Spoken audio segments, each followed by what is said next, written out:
Often claimed to be Dostoevsky's magnum opus, the brothers Karamazov took him 2 years to write, and Dostoevsky passed away months after writing it.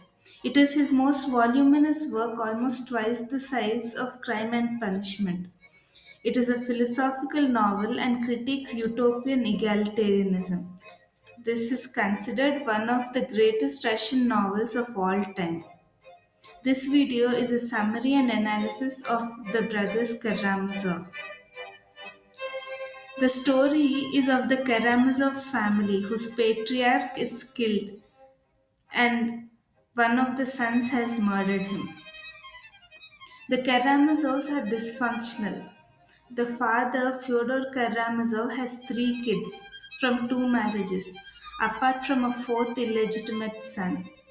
He is not a good father by any measure. The eldest brother, Dmitry Karamazov, is similar to his father, taken up with alcohol and women and demands his share of the family wealth so that he can get married. Thus starts off the family drama. His second son, Ivan Karamazov, is an intellectual who questions the existence of God amid suffering and is an atheist. Dmitri is a hedonist. His third son, Alyosha, is the protagonist who is religious and worked under an old priest for quite a while. The fourth son, who is illegitimate, is Pavel, and he is represented as being not quite smart. The priest, Father Zosima, is a counter to the atheist Ivan. There are many supporting characters in the novel. The female characters, Grusha and Katya, are romantically involved with the eldest son, Dmitry Karamazov. The reason Fyodor Karamazov refuses to give Dmitry his inheritance is because they are in love with the same woman, Gurusha. The novel tells several stories meandering from the main characters and the main plot. Why? Because Dostoevsky uses the stories he has written throughout his life and incorporates them here. He did this because he knew he might not write another novel and knew that he would be dying soon. One of these stories is the most famous part of the novel, The Grand Inquisitioner. This is a story of Jesus coming back to confront the forced conversions to Christianity done by the Grand Inquisitioner. Here, the Inquisitioner in turn arrests Jesus, saying that he is too idealistic and that humans need to be turned into good human beings and that free will turns them into bad people, making a case that religion civilizes beastly people. Another theme in the novel is of childhood. A young boy, Ilyusha, is bullied and dies after Dmitri beat up his father. The children who bullied Ilyusha come to his funeral and are remorseful. Another story is of Father Zosima, who was rebellious in his youth but feels saved by Christianity. After his death, he is not supposed to rot as a proof of his piety, but he does, and this devastates everyone and more so devastates Alyosha. Grusha restores Alyosha's faith. Dmitry Karamazov, vexed with the drawn out fight with his father, decides to run away with Grusha. He cannot do this though because she has disappeared. Dmitry thinks that she has chosen his father over him because Dmitry is poor while his father has wealth.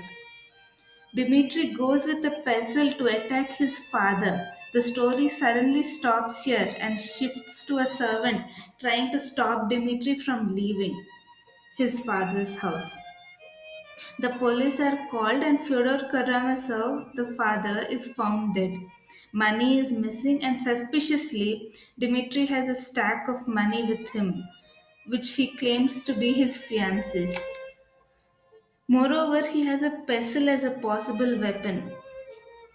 And meanwhile, the youngest son Alyosha spreads his message of religious love and meets a westernized boy called Kolya. The second brother Ivan is shown to have a negative effect on others, particularly the illegitimate brother Pavel, who confesses to Ivan that he killed the father Fyodor and stole the money. Pavel says that he did this because, in the absence of God, everything is permissible. He says Ivan has told him so. Ivan is thus going insane and delirious with terror because he feels partially responsible for his father's murder. Later, Pavel commits suicide, and Ivan is relieved that he cannot be implicated now. Dmitri is tried and found guilty even though he is innocent. The trial shows the irrationality of everyone preoccupied with revenge rather than justice.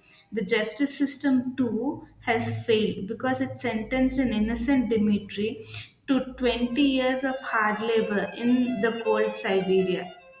Dmitry plans to escape to America and return to Russia years later under a different name. We are not told if this plan succeeds or not. Alyosha continues to spread his message of religious love. Ivan, meanwhile, is hospitalized with madness. The novel is a conflict between religious faith and doubt, argues forcibly that people have free will, whether they wish it or not. So individuals are free to accept God or deny Him, to pursue good or evil, to accept or reject morality. And that accepting God comes with illogicality and is a philosophical risk. The novel also shows the universality of suffering.